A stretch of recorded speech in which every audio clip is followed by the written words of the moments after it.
This month on Focus, Black Oklahoma, join us as we discuss the ongoing battle over free speech being fought by student journalists on college campuses across the country.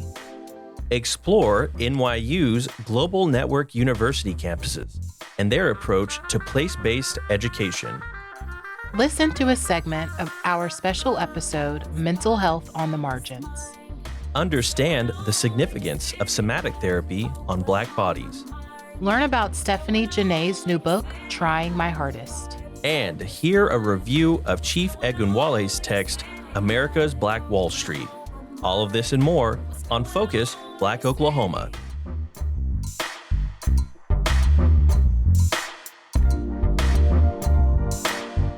Focus Black Oklahoma is sponsored by the Black Church Traditions and African American Faith Life program at Phillips Seminary, offering a master's degree in social justice online and in person. Learn more at wherefaithleads.com.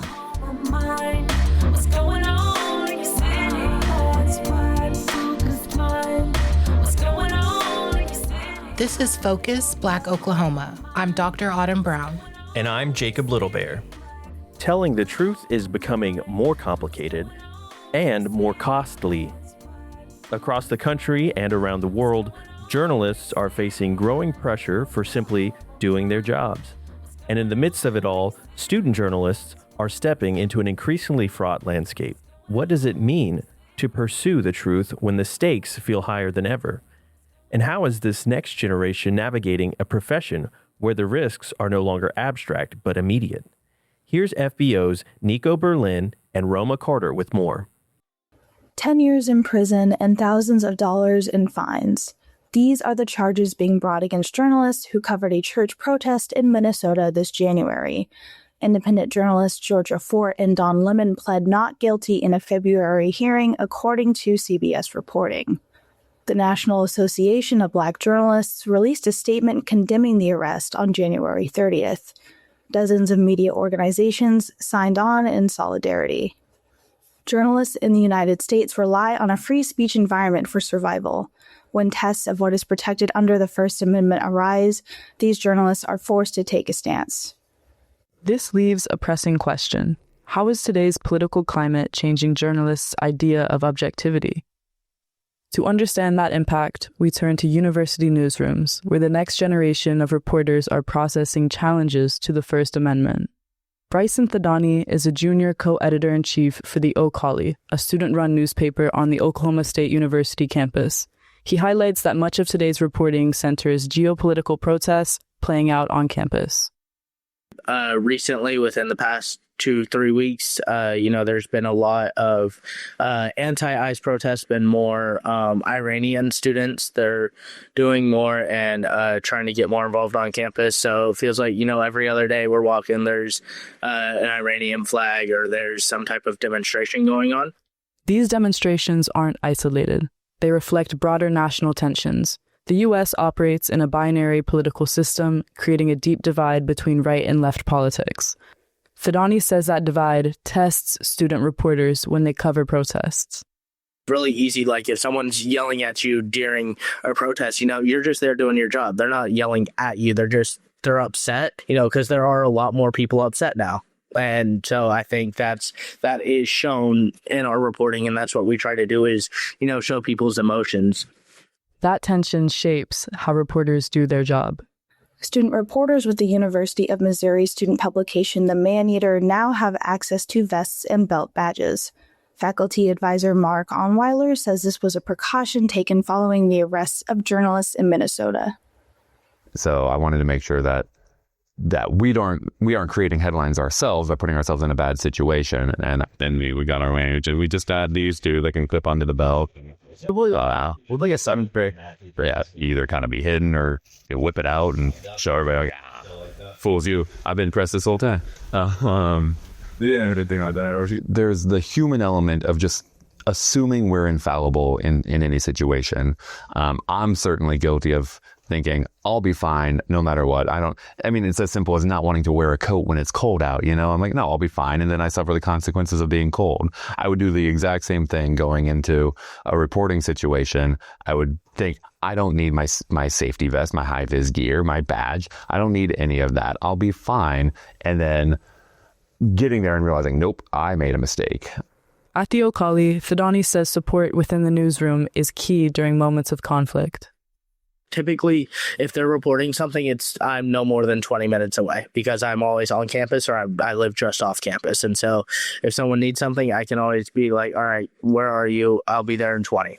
And so that's always nice. I feel like that gives them a lot of reassurance, and that gives me reassurance to know that like I can help them. Like if someone's like pressuring them, I can just go in there and be like, we have freedom of press. It's our constitutional rights. But that system has its limits. Reporters at the Okali say they feel more exposed because they haven't had a faculty advisor since summer 2025. Typically, the advisor's job is to take some of this backlash and, do some damage control, but we don't have that right now. Sure. If something happens, like if I get a taint on me this early in my career, I'm going nowhere. Right. The guys at Tulsa World, Oklahoma, and those big companies, they have that protection. But us, we're a student journalism program. We're a learning lab for students to report. At Cameron University in Lawton, the Cameron Collegian has faculty advisors to guide students. Co-managing editor Amanda Purser says her newsroom feels prepared for reporting. Our thought process is that we are protected by the First Amendment. We have full creative control at the Collegian, the students do, and we have a faculty advisor who prepares us really well for how to write, making sure we're covering our bases, and has our back so that way we can post or publish whatever we want to publish. Purser's confidence is rooted in the publication's structure and training. So I think our program in particular does a really good job of, I won't say shielding the students, but I would say preparing us for working in a variety of sectors where, regardless of the political climate, we feel very prepared to have that journalistic integrity in everything that we do. Still, preparation doesn't eliminate one of journalism's biggest challenges, objectivity. You want to be true to yourself, right? But you have to kind of remain objective and unbiased. And that is challenging because a lot of us are, educated and opinionated people by nature. And we do this job because we have some of those qualities and we're curious and we like to answer questions. And so when we get to the truth behind certain things, we may feel differently than others. And I think Oklahoma is a really interesting place for that because we're predominantly conservative leaning, but on a college campus, you have a lot of liberal, leaning ideologies and stuff there. So I would say it's certainly a challenge at times to sort of try to put your opinions and bias to take the back seat to the journalistic ethics. However, Alex Gribb, managing editor for The Maneater, says her personal perspective cannot be extracted from her reporting. Especially when you're starting to learn how to report, this idea of objectivity kind of looms over you and it's so unachievable because it doesn't exist. I think topics can be well researched and well discovered and heavy with strong interviews that display what people are feeling, which is often varying and disagreeing. I don't think that's objectivity. I think that's being fair to your subjects and to your topic. Outside of her position on The Maneater, Gribb covers state government in Jefferson City, Missouri. Often, she is covering sensitive topics like gender transition and abortion care when many people travel to speak in public hearings. It hurts to see another person in pain and to see another person in pain so publicly. And being in rooms where that's happening, it's very tricky and difficult to watch and just be an observer of it and not say anything to console them or help them or make them feel better. It's very difficult. When I was in a committee hearing about gender transition and specifically social transition in schools, there were members of the LGBTQ plus community who were speaking, and that is a community I'm a part of. And because of my sensitivity to it and my understanding of that community, I was able to report better. And that extended to the legislators as well and trying to understand where are they coming from? What do they truly believe is at stake? Journalism is at its best when you have that tension. It needs to be a constant friction to try and figure out, because that friction produces something. It produces a nuanced take on a topic or a nuanced interview. I think when we lose that tension or we kid ourselves by thinking it doesn't exist, we lose a vital part of journalism. And at Cameron University, that conflict is manifesting itself in opinion and editorial articles. I think the trajectory of the opinion pieces have been more strongly opinionated and maybe more intense than some past pieces. I would say when I started in 2023, there wasn't a lot of, there's always controversy, right? And there's always something that we don't agree with. But I would say that the current political climate and the way we've been going has definitely lit some fires in some of our journalists. Students are not only witnessing tests against free press as they study to become journalists, but are also processing mass layoffs and the rapid introduction of artificial intelligence in the industry. Gribb says these changes are forcing people to reevaluate the value of journalism itself. I was telling our editorial board the other day that we have to individually come up with an answer as to why we're still doing this. Because it's not enough to just say that we like the job or we love writing or we love reporting. That's not enough. And I frankly think that's not the reason why we're doing this, any of us. I think it's because it does something for our souls that nothing else can. Without having an answer that has passion and care and empathy driven in it, we are going to produce journalism that is unfair to ourselves and unfair to the world. For Focus Black Oklahoma, I'm Nico Berlin in Columbia, Missouri. And I'm Roma Carter in Tulsa, Oklahoma.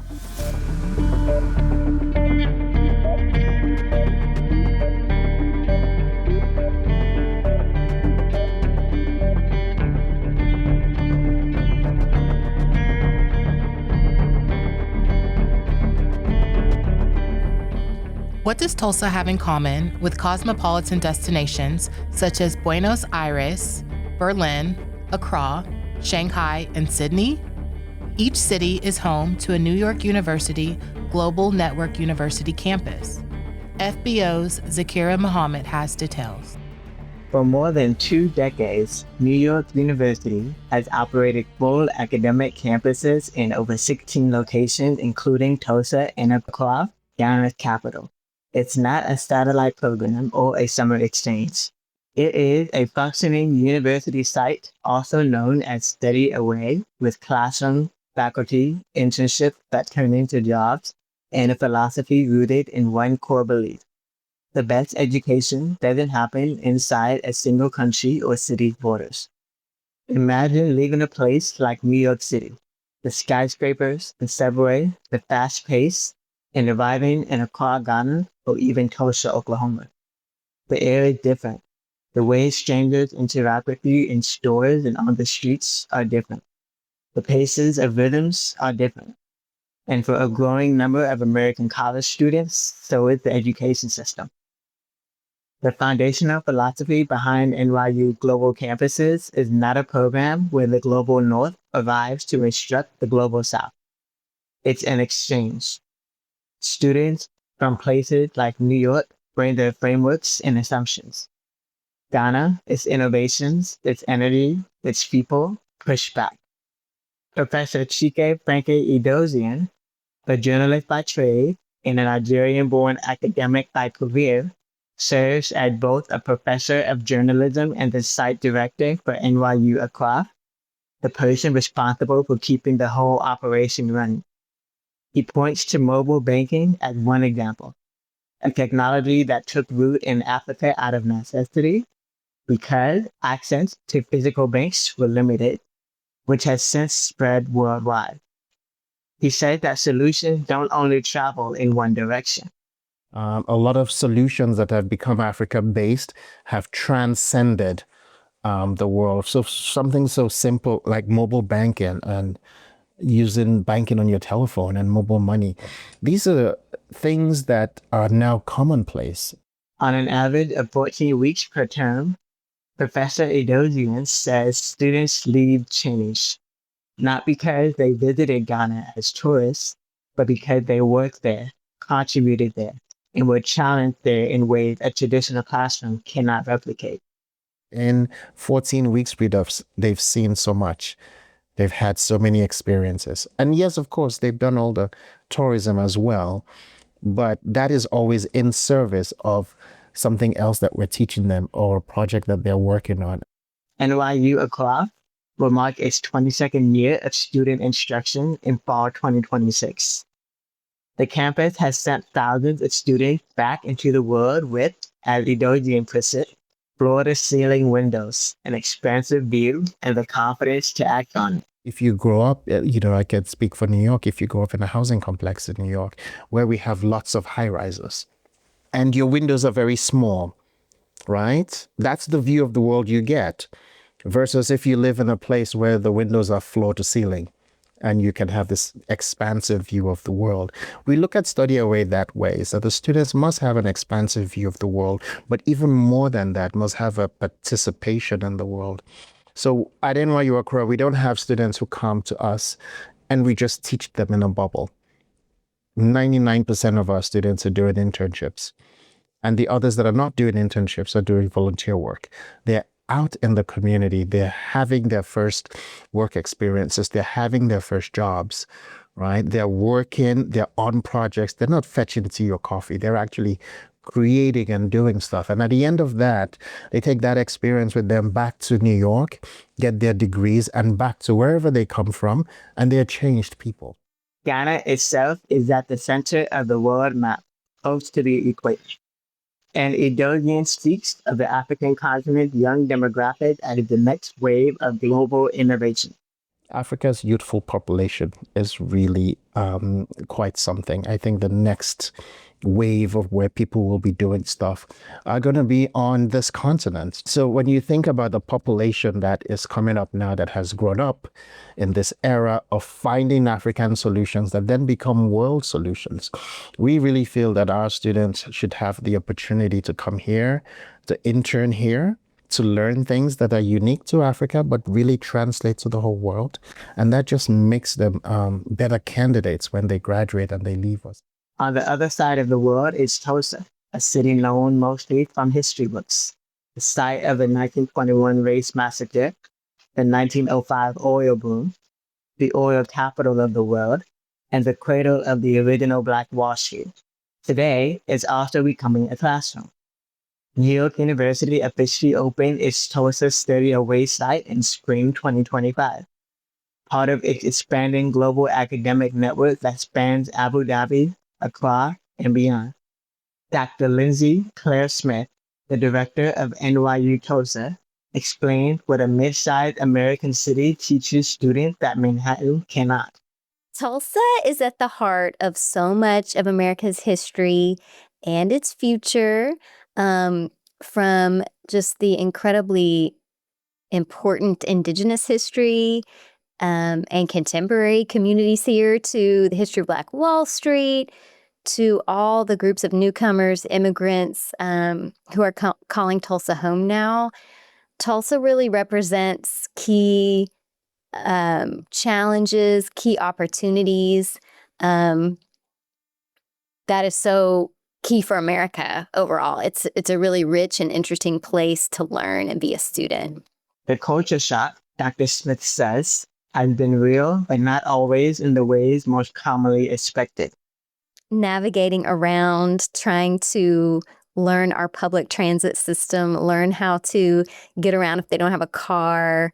And that's something that Tulsans find challenging sometimes too. Smith said, there are things about the environment that some marketing campaigns cannot authentically capture through one lens.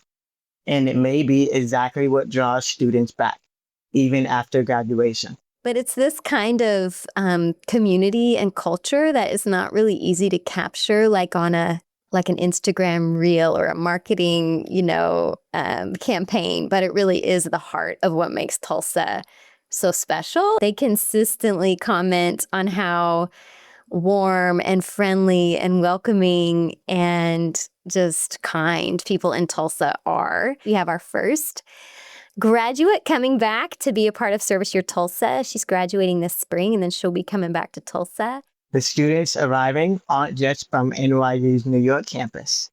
Many are coming from NYU Abu Dhabi.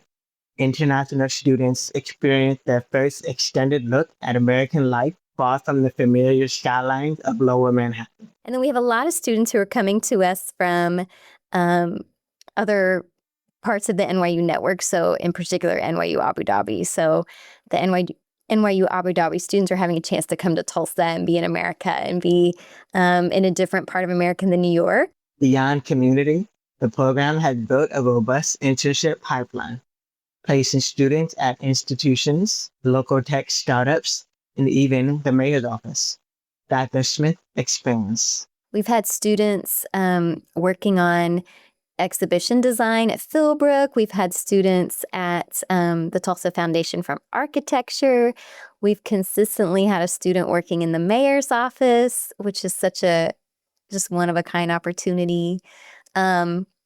We have a couple of students who've worked with startup companies who the students are kind of more in computer science and engineering, so working in sort of data and tech. A lot of students working in the nonprofit network here in Tulsa, a lot of it connected to the George Kaiser Family Foundation. The educational model is deliberate. Place-based learning, service learning, leadership, and professional development. Both Smith and Edosian respectively share the plans for the expansion of NYU Tulsa and NYU Accra. I see us having an enduring presence of NYU students and students from all over the world coming and being in Tulsa and learning here in community with us. These are just such talented, interesting, insightful young people, and I'm so pleased that they're going to be in our community. And I also see NYU Tulsa really contributing to the broader global network. We were talking about how the continent is full of young people, but that also means that this is a wonderful place to do a lot of research. You know, a quick example is that very often there are studies that happen and they don't include certain kinds of populations, right? So for us, making NYU Accra a site that is not just incredible for undergraduate studies, but incredible for faculty from across our networks to come to Africa and do their research here and do groundbreaking production of knowledge is something that we're very interested in. To learn more about how to be an undergraduate, graduate, or visiting NYU student to participate in the Study Away programs, visit nyu.edu/academics. For Focus, Black Oklahoma, I'm Zaakirah Muhammad in Accra, Ghana.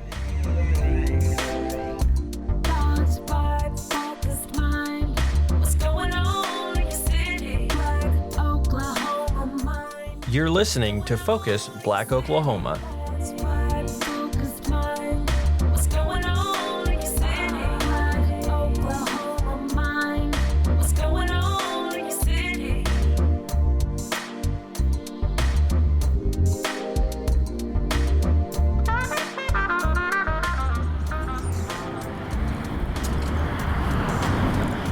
FBO's Nick Alexandrov pitched a story about extended stay motels in Tulsa.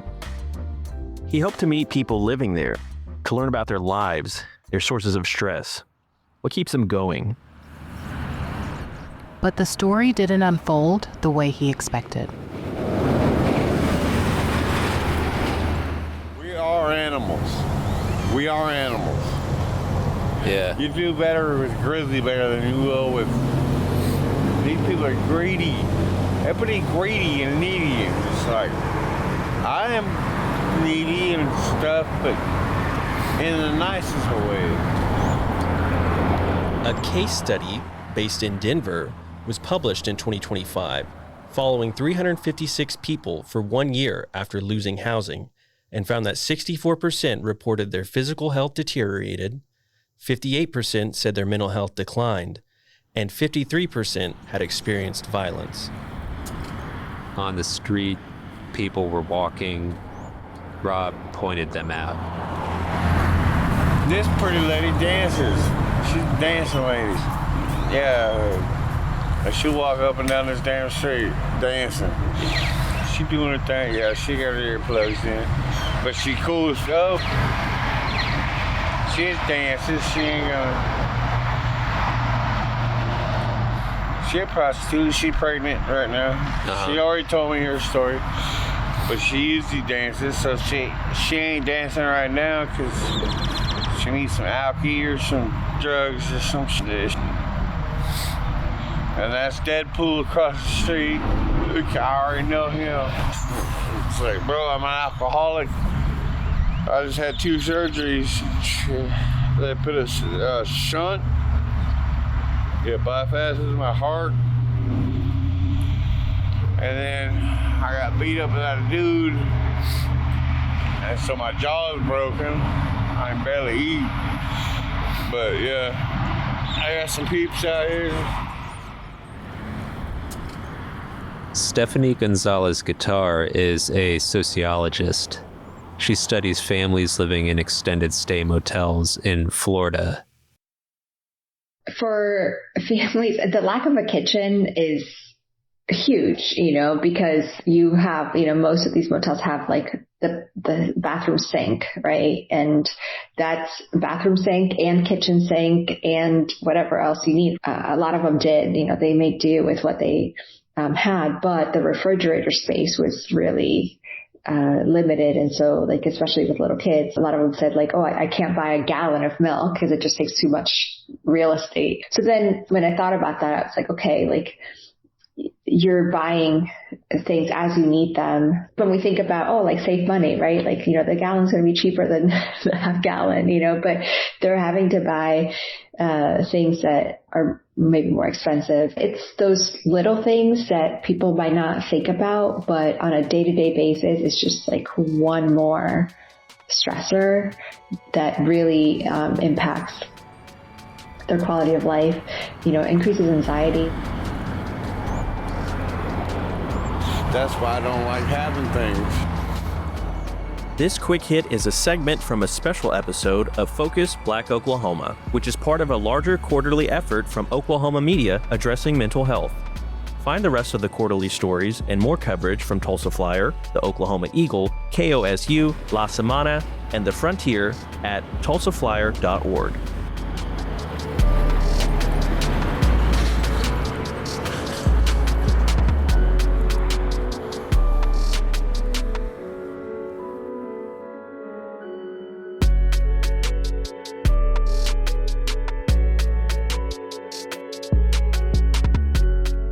Trauma doesn't just live in our memories, it lives in the body.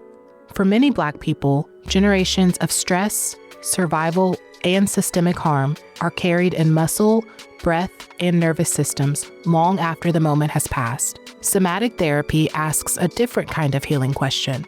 Not just what happened to you, but what is your body still holding? Alana Mbanza has more. Somatic therapy explores how the body experiences and expresses deeply painful experiences and emotions. Movement, art, and breathwork can create opportunities for healing to happen within the body, not just through the mind. For Black people and marginalized communities, these practices can be especially powerful.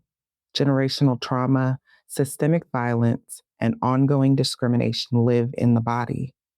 When traditional mental health systems haven't always been safe or accessible, somatic practices offer another way in. Researchers from the University of Washington, St. Louis found that Black Americans die younger than their counterparts because of increased exposure to stress throughout their lifetimes. The study, released in January 2026, followed over 1,500 adults for nearly 20 years and found chronic stress from childhood abuse to discrimination to socioeconomic disadvantage creates what scientists call, quote, weathering, end quote. The body experiences heightened inflammation, which causes it to break down early. Immune systems become dysregulated. Over time, that chronic exposure shortens lives. Leandra Lesueur is a Tulsa-based multidisciplinary artist who works primarily with video and performance. Her work explores the body as a site of memory and release and grapples how Black people have been seen throughout history and how that shapes the way we see ourselves today. I always like to say that everything that I do kind of starts from the body because it starts from a feeling.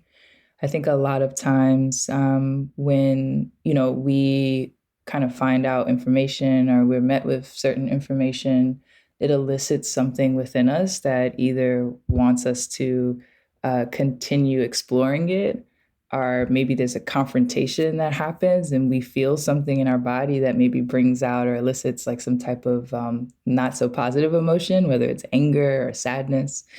So because I'm feeling that in my body when I'm, being met with certain kind of aspects of history or information, I'm trying to then translate that through the body and explore that through the body. I'm really just interested in the ways that visual media shapes how we understand ourselves, our surroundings, our community, our histories. And by starting out in photography, I got a really kind of intense understanding of the ways in which Black folks specifically have been seen throughout history, and how visual media actually has shaped how we are seeing ourselves even today in present day. So I start from a starting point of looking at these kind of historical artifacts, whether they're images or documents, and taking that and trying to translate them into things that I'm processing in my own life, or histories that are coming up as this kind of repeated thematic in present day. Melissa Williams is a Tulsa-based holistic practitioner who uses somatic movement to help people reconnect with themselves and their communities. Melissa has worked in mental health for over 13 years and found that traditional talk therapy had its limits. She says the body holds what words can't reach. You get to allow for things to move. I kind of visualize it like having pipes that are stopped up. And when you're doing talk therapy, like if you think of it as plumbing, you're just talking about why is the pipe stopped up? How do we get it unstopped up? But with somatic movement, it's like taking the snake and pushing it through the drain and helping things just move. The metaphor of unsticking the pipes speaks to something deeper. Lasore believes somatic work creates space for feelings that don't have language, emotions we can hold but can't always name. We sometimes don't allow ourselves to feel our experience because we don't know what it's trying to say to us. And also, I also think about sometimes feeling doesn't have language. It's just there. And when something doesn't have language and you can't name it, sometimes you ignore it because the naming allows us to really better understand it.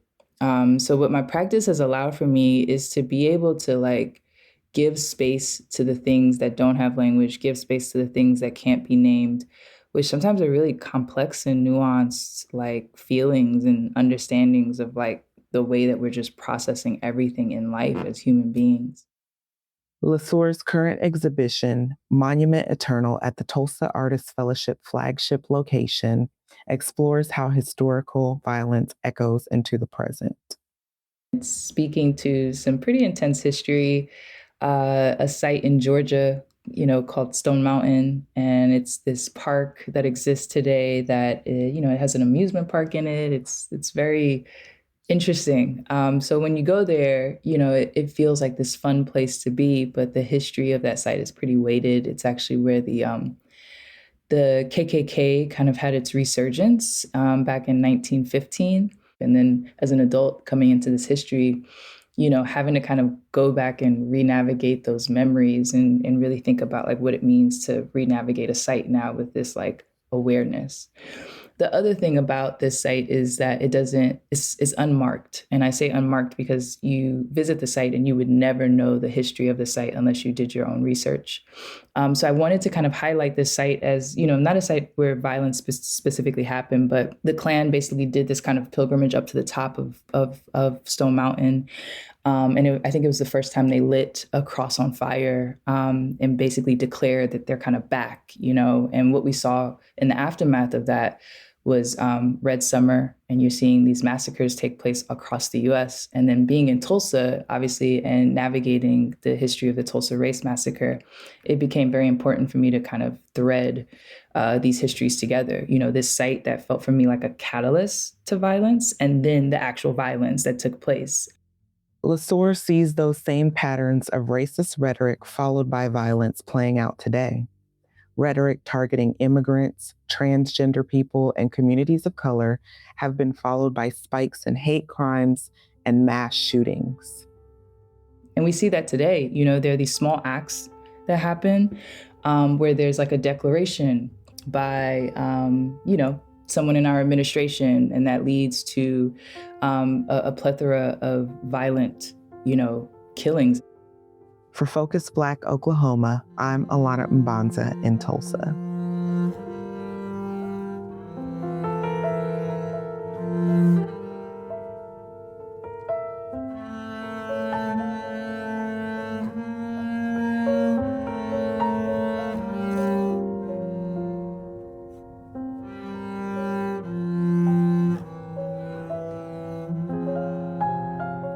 In her memoir, Trying My Hardest, Stephanie Janae turns her real-life medical trauma into a complex story addressing maternal health, chronic illness, grief, and resilience.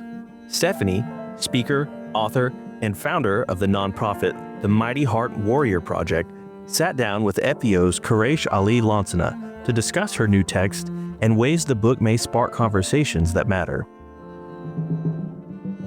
Stephanie, you write that Trying My Hardest is more than a memoir. It's a legacy in motion. Explain to our listeners what that means.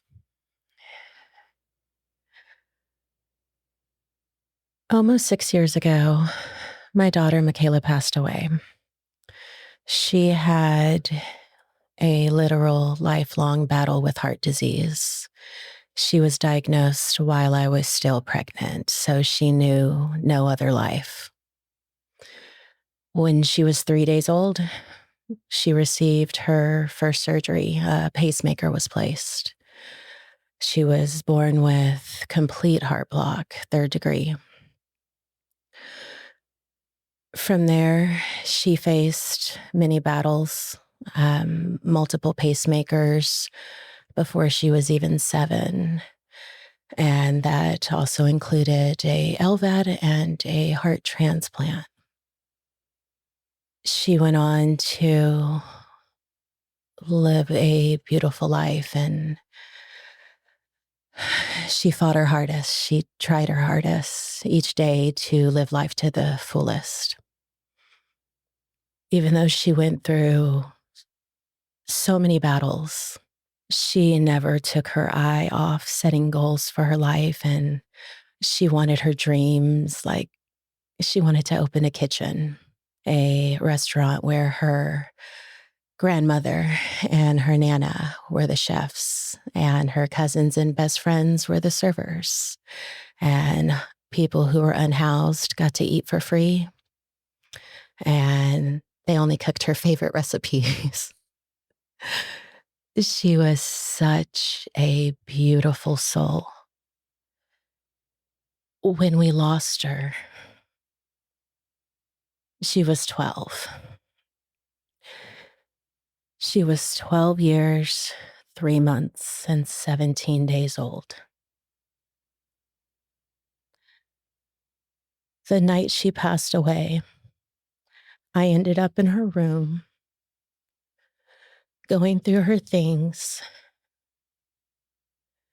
because before previous surgeries in the past, she had left little, just in case I don't wake up, notes. So I searched. I ended up in a notebook, and it was titled My Autobiography. She introduced herself, explained the origin of her name, a story she was very proud of. She got 2 paragraphs done, and that was all she was able to write. That was the night she passed away. I found that. I held it. I cried. I screamed into the pillows. This little girl was incredible. She wanted to share her story. She knew the magic that was behind her journey.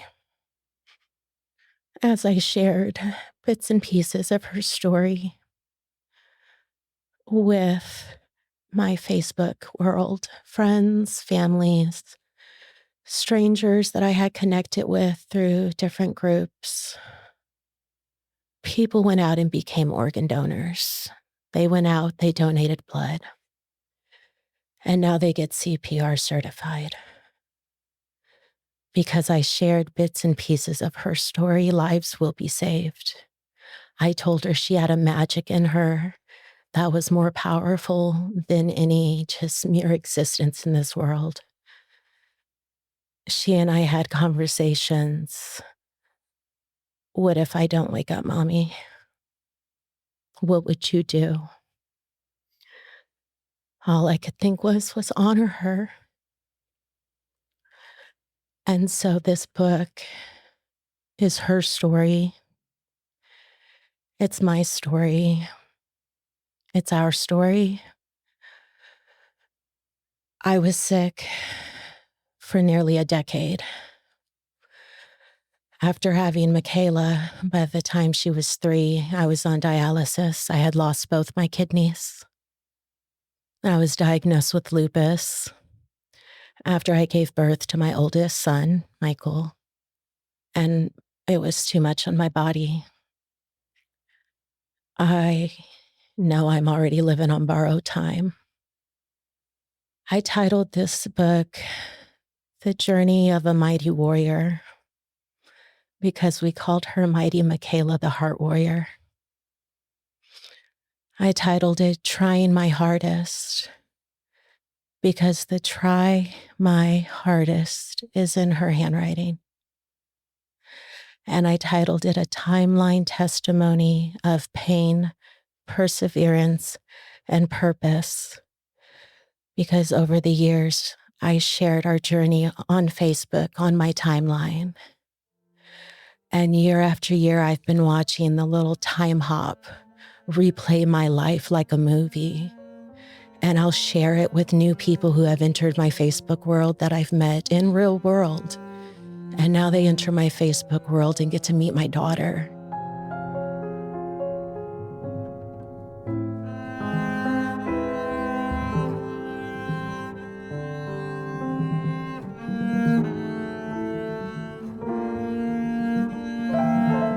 Thanks for joining us on Focus Black Oklahoma.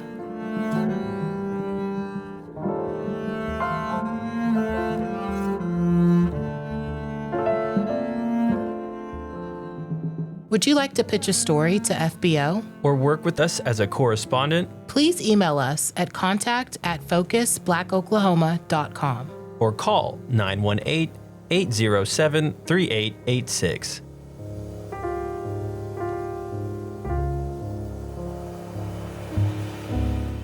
Chief Egunwale Amusan is a Tulsa historian and activist whose scholarship and storytelling are reshaping how we understand this city's past and present.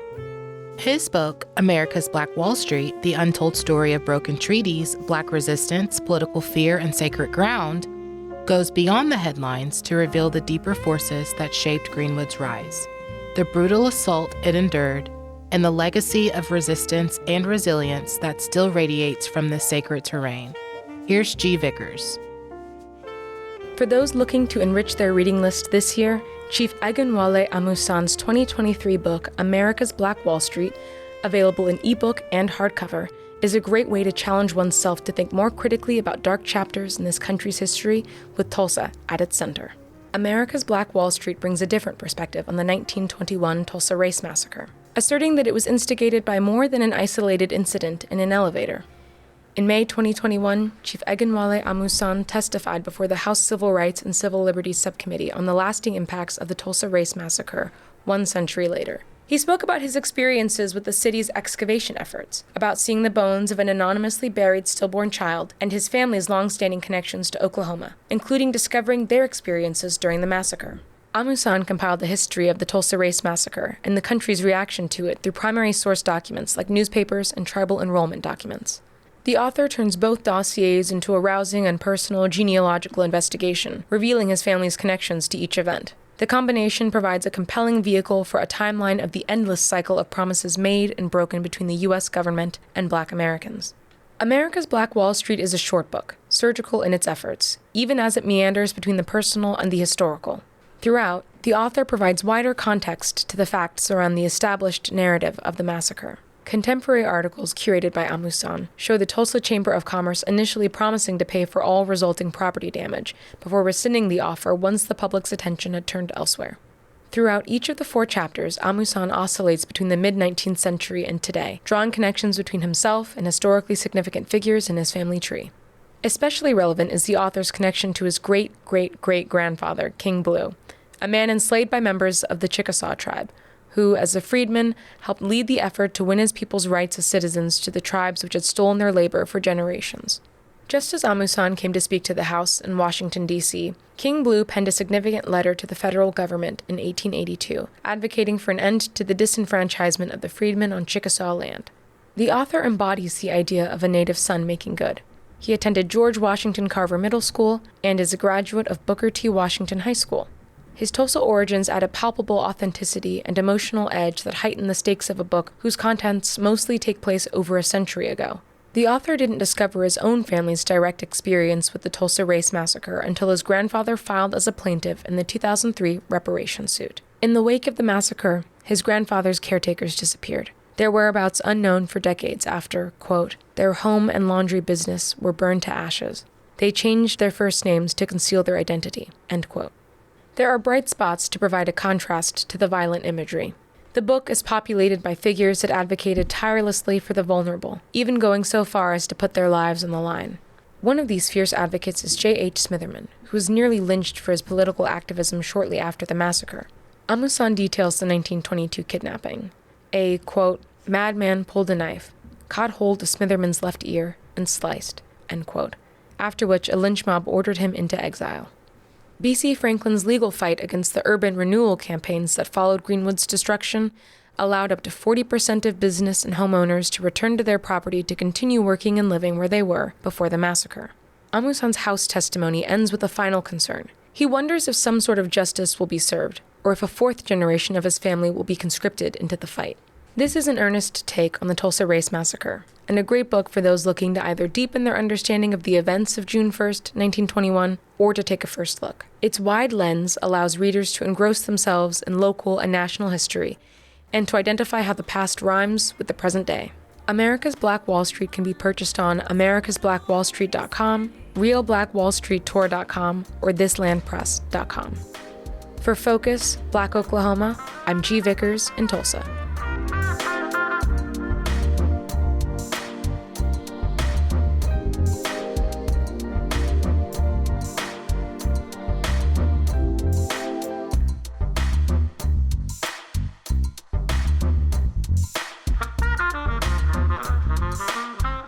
Hi, I'm a senior at TSAS. I work as a production intern for Focus Black Oklahoma, which means my entire job is removing mouth noises from audio clips. In my off time, I do photography. My favorite kind of photos, candid shots, which means the person is taking a photo without the other person posing. Candid can show so much about the world or a single person. This was brought on because of my favorite photographer, Vivian Meyer, who became famous because she took photos of everything and anything. It can go from kids playing to a Nixon rally, which brought me onto FBO to begin with, because as a collective, they talk about everything. 1 minute is gingers, the next is social issues. This was Alexander Evans at Focus Black Oklahoma.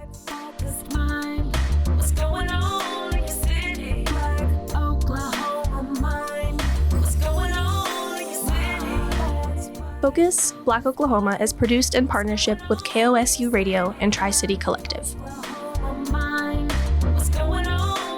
Additional support is provided by the Commemoration Fund and Press Forward.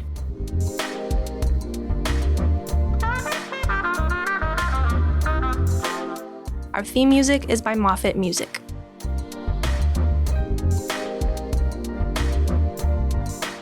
Focus Black Oklahoma's executive producers are Quraysh Ali Lansana and Bracken Clark.